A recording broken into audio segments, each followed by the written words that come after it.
Hi everyone, I'm Hirushi Shara Gunamardana. My student ID is 30364486. Our research topic is how catastrophic risks such as COVID-19 could impact supply chain industry. Recent data from TradeShift, a global platform for supply chain management, reveals the magnitude of the impact on trade and demand. It suggests the effect of the initial shock may continue to linger for the coming months. In China, domestic and international trade transactions suffered a week-on-week drop of 56% beginning mid-February. The United States, United Kingdom and the Europe followed suit with the combined initial drop of 26% in the beginning of April and the continuing decline of 17% in late April.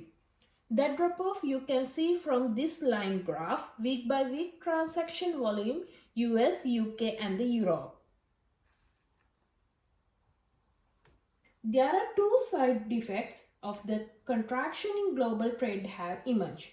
One is that it takes longer to settle an invoice, reversing a previous trend of faster payments.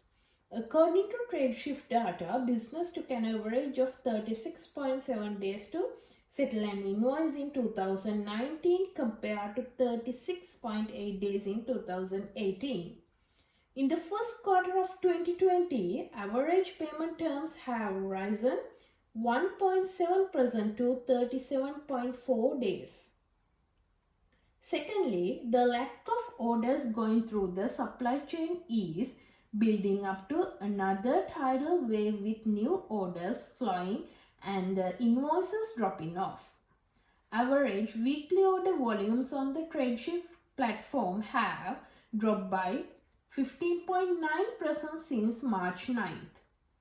Invoices have dropped by 16.7% during the same period. So far, businesses are still receiving money from the players before the lockdown, but those are drying up. The coming months could be very difficult for suppliers globally. That drop off you can see from this line graph. It is average weekly order volume, domestic and international China. Though it is difficult to predict the exact consequences of coronavirus, organization might begin to see impact across the supply chain, including materials, labor, sourcing, logistics and the consumers. When we discuss about the materials, supply shortages of materials or the finished goods coming from or routed through the logistical hubs in impacted areas. When we discuss about the labor, white and blue collar labor may not be available due to the quarantine guidelines or the illnesses.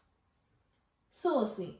Travel may be restricted to certain areas, limiting the ability to discover and qualify and certify new businesses or programs to transact businesses.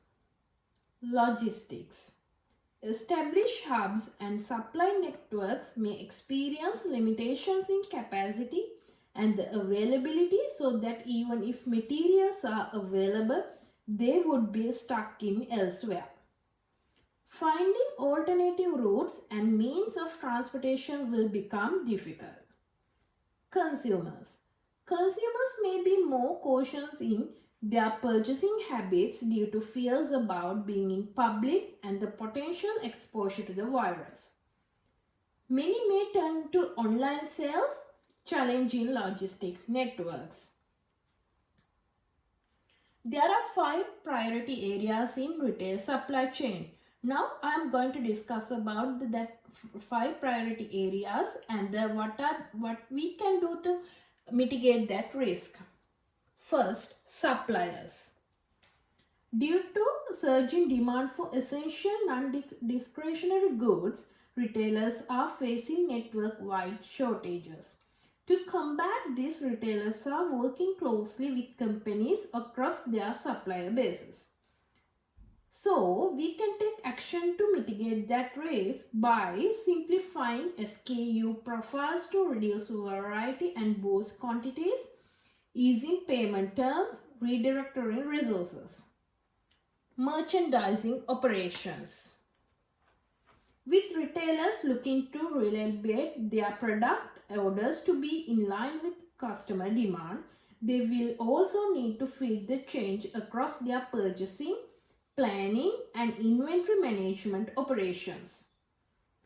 So, we can take action to mitigate that risk by revising purchasing plans, favoring items in high demand, directing inventories towards locations where sales are particularly active, reassign merchandising operations staff, and reassign in-store marketing budgets to build operational flexibility for essential items. Distribution. In this part of the supply chain, distribution is where demand trend for non-discretionary and discretionary goods start to overlap significantly. So, we can take action to mitigate that risk by reassignment of employees to increase capacity, cross-training and reassigning back office and store personnel, and temporary movement of office works into distribution centers, and we can do conducting the health screenings. Next important part is logistics. More so than ever before, maintaining flexibility within the logistics is essential. The current surge in demand is slowing, consuming the excess capabilities. So, we can mitigate that risk bypassing distribution centers and ship goods directly to stores and simplifying assortments and packaging processes, putting speed ahead of product variety. Next one is order fulfillment. Due to self-isolation, quarantine and the stay-at-home orders emerging as a result of the pandemic, companies are seeing a notable increase in online shopping and local deliveries for non-discretionary goods. So, we can take action to mitigate that risk by converting some outlets to dark stores to compensate on the decline in store traffic, and hiring full service shoppers, temporary shifting in-store employees to delivery jobs, and reserving periods of the day for high-risk shoppers, as well as cleaning and sanitizing the stores. As a conclusion, we summarize to avoid supply chain distribution, there are some responses need to be provided as below.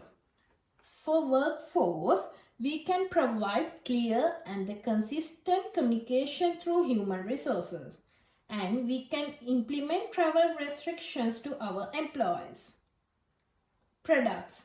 Business processes are required to reassess. Not only that, we want to reassess supply and the demand plans of the business processes.